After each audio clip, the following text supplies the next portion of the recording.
guys, come and join me in the old Tiki Toad Lounge for a pipe chat and something else.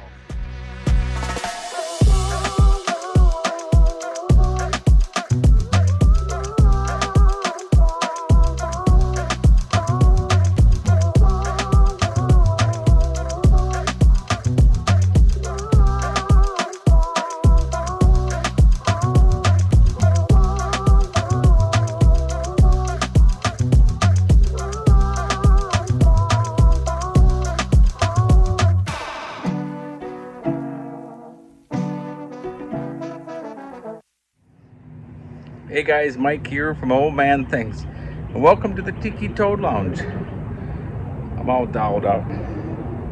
I've got my canoeing outfit on. So I've got my Tilly cap.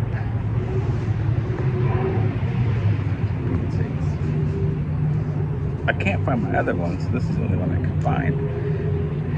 And I'll get to canoeing in a minute. Let me light my pipe. James Upshall with some Fisherman's Datto.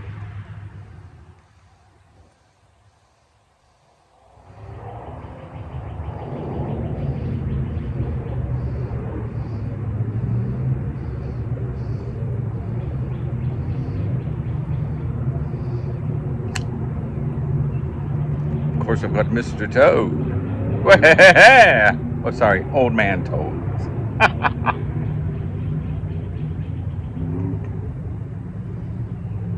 Old Man Toad.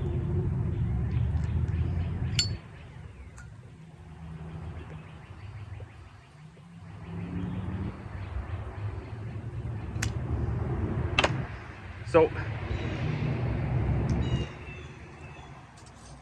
and I am drinking Smedics. So cheers, everyone. Lovely. Lovely, lovely. Anyways, I was thinking, and I thought, this would be a good topic to do a video on.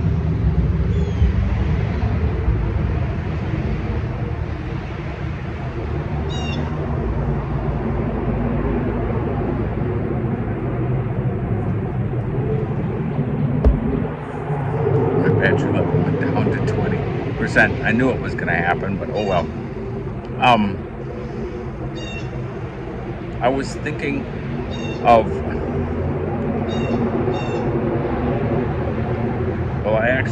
to be honest, I was watching an old video 15 years ago of one of my favorite pipe presenters, Tim Gehring.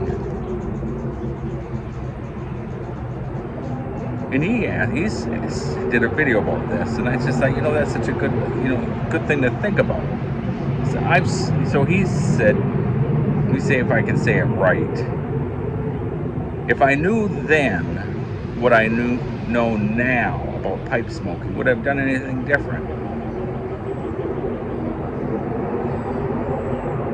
I've been smoking pipes since I was 15.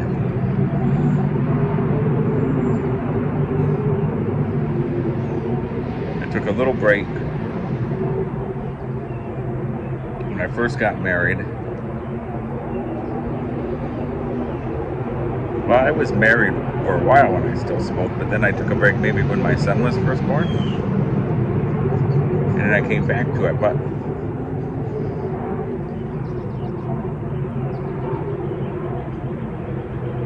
well, I was thinking about it. I had some fun memories. So when I went to college, the first year I was in college, I commuted back and forth from my dad's house. My dad lived in Warrens, Wisconsin, by Tomah. That's where I grew up in Tomah. Graduated from high school. And I went to school in La Crosse. And walking distance from the college was an old tobacconist.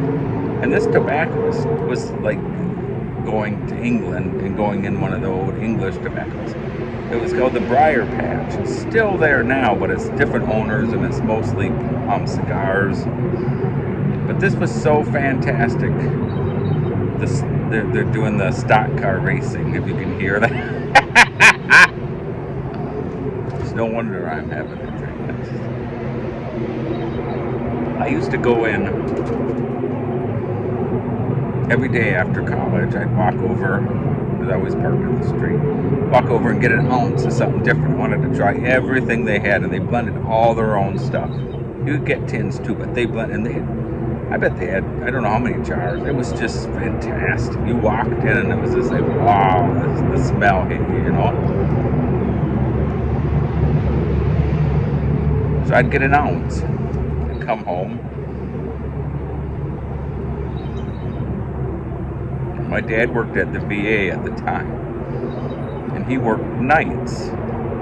So he would be in bed sleeping down the hall, and I'd be in the living room watching TV, and I would try my ounce of tobacco.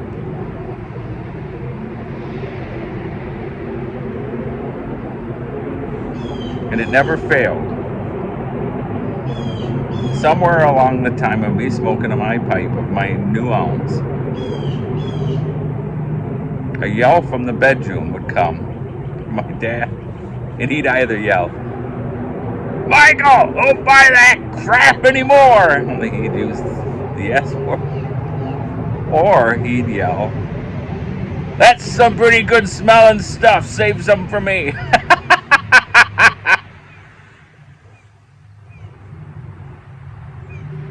So when I got that approval, then I knew, well, this is a good one. So then I would save that little envelope that had the name of that tobacco on it.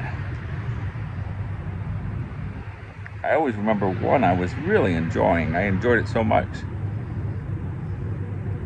And the yell came on that it was giving him he said, "Don't buy that crap anymore. It's giving me a blankety blank headache."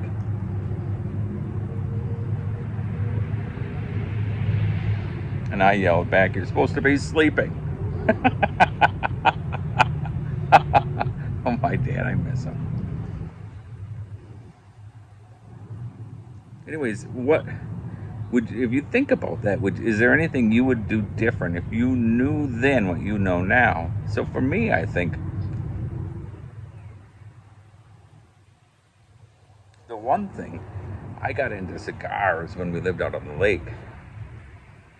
And the amount of money I spent on cigars, I could have had fantastic pipes. That's one thing I'd do different. I would have not have spent,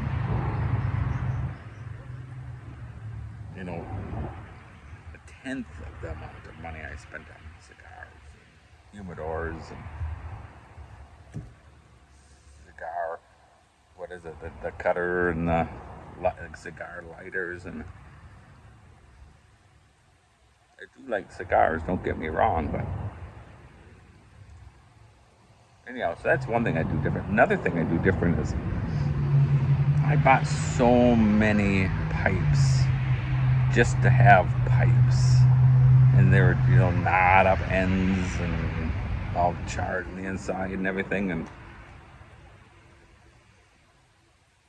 I would have taken my time, because that's how I am now. I really, and I should say, I've cut back on a lot of my pipes. I've cut back because I just don't smoke every pipe. So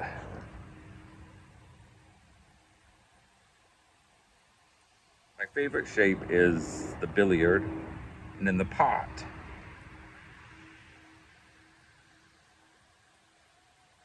Then I've got all my Sherlock Holmes collection, which are fun, and then I have a couple Meerschaums. And then I have my James O'Shaw. And I do like my James O'Shaws. They are my favorite. I gotta say, that's my favorite pipe. So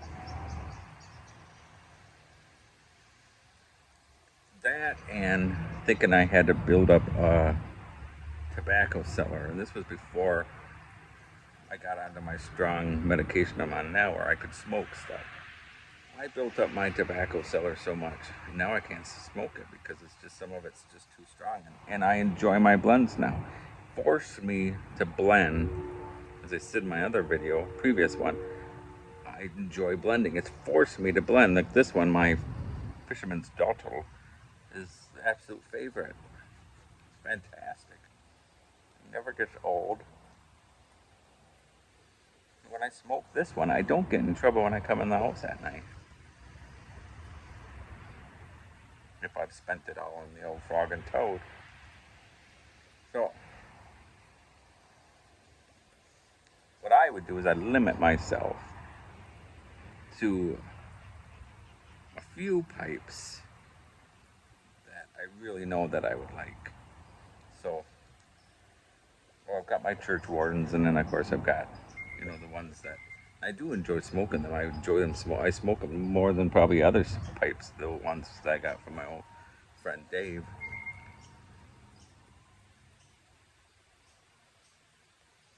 So, and I would not have bought all my tobaccos that are in the basement sitting there.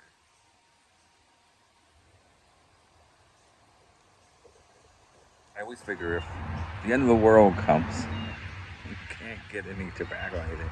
I've got it made because I have enough that I'll be able to pass some down to my grandkids. Sorry. So then I was going to tell you,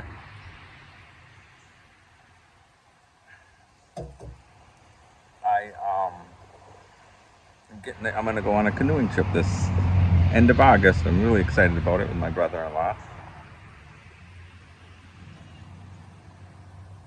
That's my brother Giuliano. I'll show you my head. Each one I painted. I painted this one, like the Hudson Bay, the bear claw. I painted that bear claw on there.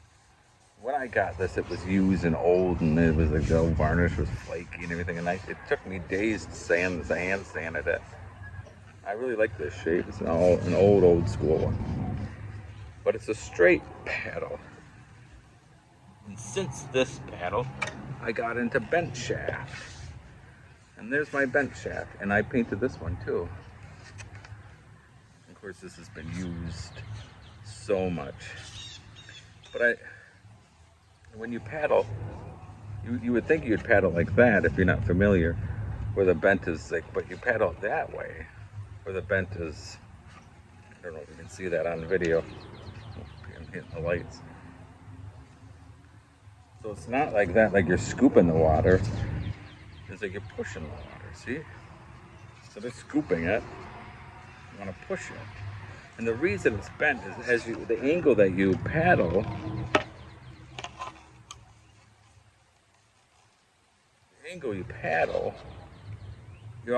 it's always bent on an angle. It's never straight down. So the bent shaft makes it so the paddle is bent, it is straight down. But I like canoeing because there's an art to paddling a canoe, like kayaking. You just go like that, right? Anybody can kayak, but to paddle a canoe on your own, there's an art to that. You got to learn the J stroke. So now I take it one step further and I do the Canadian stroke, and you can see by the rubbing on my paddle that I do the Canadian stroke. The Canadian stroke, I think, is more efficient because it stays in the water. You very rarely take it out, you know, and I can, without doing very little effort, I can go fairly fast in a canoe, especially if the wind is terribly against you.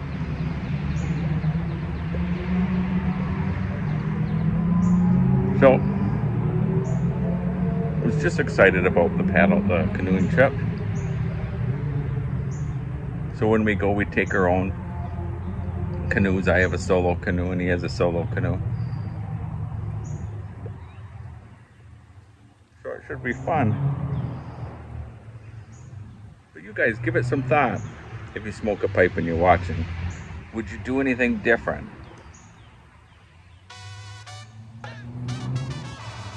Starting off, if you knew then what you know now. So on that, guys, give you a toast. Cheers, everyone. What'd you think of my strong and toast playing the drums at the beginning when that comes? Toodle fam!